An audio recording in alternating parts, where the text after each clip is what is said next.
Big boss show మొదలై 10 రోజులవుతోంది. కొందరు ఈ షో గురించి పాజిటివ్గా మాట్లాడుతున్నారు, ఇంకొందరు వేస్ట్ అంటున్నారు. రెస్పాన్స్ మిక్స్డ్ గా ఉన్నప్పటికీ జనాలైతే బాగానే షో చూస్తున్నట్లు అర్థమవుతుంది. ఎపిసోడ్లు బాగాలేదంటున్న వాళ్ళు కూడా షో చూస్తున్న వాళ్లే అని గుర్తుంచుకోవాలి. మరి షో బాగాలేదని మెజారిటీ ఆడియన్స్ చూడడం మానేస్తే అప్పుడు ఇది ఫ్లాప్ అనుకోవచ్చు. ప్రస్తుతానికైతే బిగ్ బాస్ నిర్వాహకులు అనుకూల దృక్పథంతోనే ఉన్నారు. ఇవాళ బిగ్ బాస్ షోకు సంబంధించి టీఆర్పీ రేటింగ్స్ వచ్చాయి. అందరూ అనుకున్నట్లే తొలి రోజు ఆరంభోత్సవానికి సంబంధించిన షోకు అదిరిపోయే టీఆర్పీ వచ్చింది. 16.18 రేటింగ్ తో ఆ రోజు స్టార్ మా ఛానల్ తెలుగు టీవీ రంగంలో నెంబర్ 1 స్థానంలో నిలిచింది.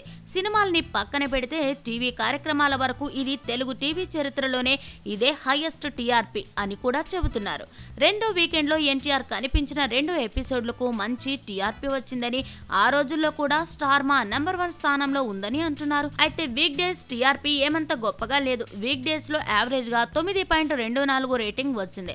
ఓవరాల్ గా చూసుకుంటే big boss Telugu show viewership ఆశాజనకంగానే ఉంది.